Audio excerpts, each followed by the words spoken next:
Hello from Jessica Veloza, nurse practitioner, owner and operator of Proactive Wellness, Direct Primary Care. I want to talk about psychiatric and mental health, mental illness care within the primary care realm. I want to discuss the fact that it is very prevalent, common, and possible for us in primary care to assist you in managing mental illness and mental health challenges.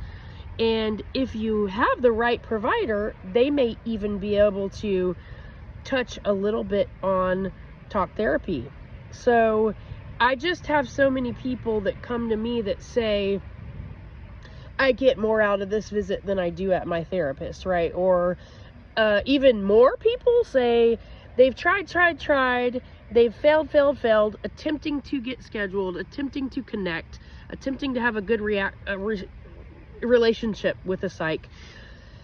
Bottom line is that our psychiatric care, I know for sure here in Tallahassee, Florida, if not in the entire country, is lacking, right? Definitely nationwide, we're lacking. We know it's true.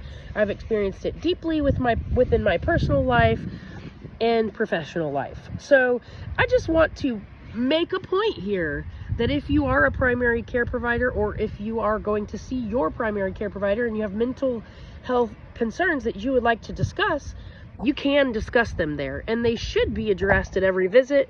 But a generic little "do you want to kill yourself, yes or no, PHQ-9 assessment" is not usually enough to push people to a point where they feel like, you know, I feel safe and comfortable and I can trust this person and I'm going to open up.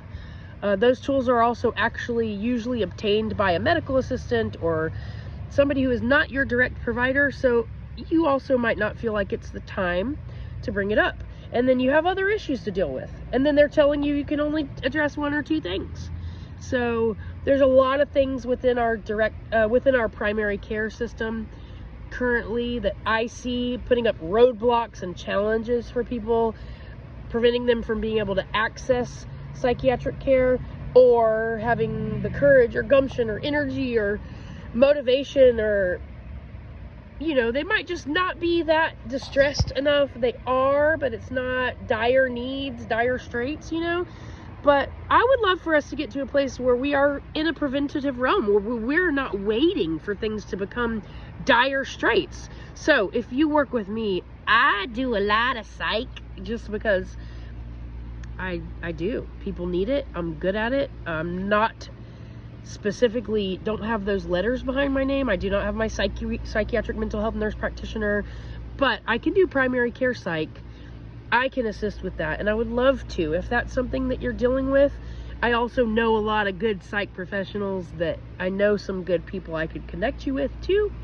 So yeah, reach out, get booked, like this video, follow, share it with your friends. If anything resonates with you, please comment. Hey, this made me feel mad and you triggered me in a nice way. Do it. Let me respond. Let me synthesize. We are all constantly learning from one another, right? If there's something that resonates with you, yo, I need help. Oh, you sound like my brother could help you, blah, blah, blah, blah, blah. Proactivewellness.net. Get on my books. Send me a message. Get on a free call. DM me, text me, 850-613-9534. 850-613-9534. I'd love to connect with you, and I just want you to know that you really aren't alone. Like, the average population, I feel, is struggling with mental illness. In my patient population, in my general primary care practice, I feel like 60+%, maybe even 70, are dealing with some pretty debilitating, or at least distracting, or deflating feelings, and that they need to be addressed. You know, sometimes it's medication, sometimes it's alternative therapies. And the last thing I'm gonna touch on is that a lot of us know what we should do, right? I've been clarifying this in my coming into my more confidence around being a provider, as that word is hard to swallow when you don't feel like you're a provider. It's my role, it's my expertise. So, but in my confidence, I've come to believe that when you come to me for help, you already probably know things that would help you, but there's a million things out there that we all should be doing, right? So if you come to me for help, I think that you probably want me to help you be decisive, maybe whittle it down to 2 or 3 things that you can focus on, or tell you prescription-wise exactly what I think you should do, lifestyle, integrative medicine, mainstream allopathic medicine, whatever the answer for you may be. I have this set of clinical knowledge, skills, and ability, but what I've developed over the last 20 years working with patients and around healthcare is intuition. So I'm not perfect, I don't know everything, but I love helping people address their mental illness or mental health challenges. And if that's something that you're up against, and this seems like the most inviting, friendly, trusting, painless, comfortable option, please get on my books, please, or just reach out. I'd love to connect with you. I want you to know that I love you already, and I can't wait to talk to you guys again. Bye.